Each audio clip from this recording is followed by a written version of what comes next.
Hey everyone, okay, the first thing we're going to do is just apply some moisturizer to the skin, and I'm using a Cozzette foundation brush.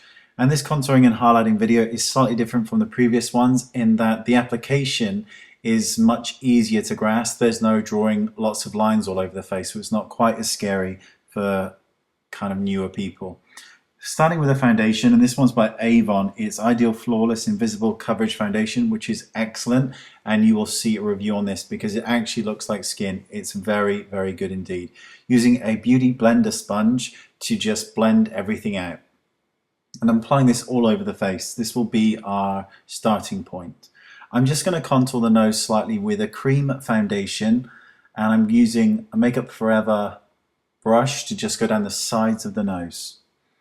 And this is NW45 I'm using by MAC, which is the full coverage foundation. Then I'm taking a small stippling brush and I'm just blending this in.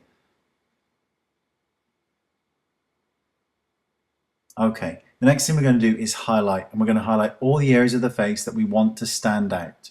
So we're going to start under the eyes and then bring it down to the sides of the nose. And if you click on the link in the description bar, it'll take you to the full tutorial on how to do this kind of Kim Kardashian look. Now we're going to go around the nose, on the chin, the forehead, and down the bridge of the nose.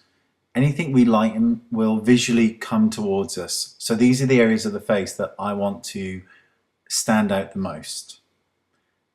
And you can see that this foundation shade is way too light for the skin tone, but when it's blended in, it'll look beautiful. Using the Beauty Blender sponge, I'm going to blend this in all over these areas. And you can see I'm staying within the guidelines of where I put this color because we don't want to blend it out so far that the entire face becomes light.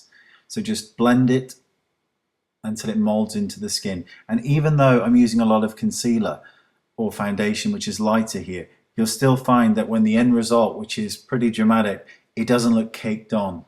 It's really in the case of the application and the blending of it, which kind of makes this work well. Once you've finished with the blending, you're then going to want to set the foundation. Now we're going to set it with powder and a puff because this is the preferred method because we know that it will stay all day long here. So I'm starting from the outside part of the face where the foundation was put, and I'm using a colored powder by Makeup Forever, which is Super Matte Loose. And I'm applying this to the areas of the face that are slightly darker in a pressing and rolling motion because it really will seal the foundation in and just make sure that it lasts all day long. No creasing and no nastiness. Before we start to set the areas of the face where we've highlighted, I'm going to go back over them with a sponge to just make sure any creasing on that area of the face is completely eliminated. Then with a smaller puff, you can also use a sponge or a triangle wedge. I'm applying very light powder to the areas on the face that were highlighted. I'm going to let this sit on the face and just look shocking. Looks like Mandy here has been doing very bad things with white powder. I'm now going to fill in the eyebrows, and as you can see, I'm going across the eyebrow and I'm barely creating any form of arch. If you've got a hooded eye, particularly one that's been acquired through age, if you over arch the eyebrow, you are drawing more attention to the hood. So small arch, but nothing too extreme. And you can see the difference that the eyebrows make here. It makes a massive difference. Now we're going to knock off that powder. And you'll notice that these areas of the face that we highlighted are slightly lighter than the rest of the face. And it just gives a very kind of youthful look to the face, I think is the word I want to use. Okay, so I'm now taking a bronzer and I'm just going to lightly bronze around the sort of perimeter of the face. I'm starting at the jawline, I'm going to bring it down slightly onto the neck, I'm going to bring it onto the temples, slightly under the cheekbones. I'm using a baked bronzer by MAC, which is the MAC Skin Finish Natural. And this is just to warm up the face and enhance the kind of angles and planes of the face. And I really like the MAC baked products. I think they're really, really lovely. And they're just sheer and they have a really nice sort of glow to them without being overly shiny. Next thing I'm going to do is I'm going to apply a highlighter, which is by MAC and by NARS, just to the kind of highlighted areas, but particularly along the cheekbones. And now a little bit of blush on top of this to kind of blend and pull everything in. We're not talking about lots of makeup here in terms of eyeshadow. This really is more about contouring and highlighting, but I just want to add a little bit of color to the face. Now I'm taking an all over kind of blending brush and I'm just going to blend in any harsh lines so that the whole thing, the blush, the highlighter, the bronzer, all meet each other more kindly.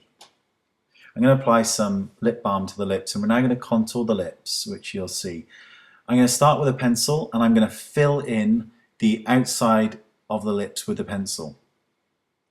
And this one is only a sort of shade or two away from Mandy's own lip colour. Now once I've done this, what I'm going to do is fill in the outer edges of the lips with this pencil. And what this will do is give the illusion of a fuller lip in the centre of the lips. So start from the kind of outside and sort of take it about a third of the way in on all four corners of the lip. That's all you want to do. And for this look, we're just going to put a little bit of lip gloss over it, which you will see right at the end. But the emphasis will definitely be on the centre of the lips. It just makes them look fuller, which is always more youthful. Okay, see? Going to put a tiny bit now of concealer on the middle of the lip, just to further emphasize it. I'm now going to apply some mascara. I love, love, love the Givenchy Phenomenal Ice Mascara. It's excellent. Okay, let's start to complete this look, and you'll also see a before and after. Going to use Sandpiper by NARS and apply this to the center of the lip and then feather it in so the whole thing marries up and becomes one. And that will complete the look, and you'll see a before and after now. And you can really see, I think, how dramatic this is, but at the same time, it doesn't scream contouring and highlighting. So thank you for watching, and I will see you all next time. Thank you very much. Bye-bye.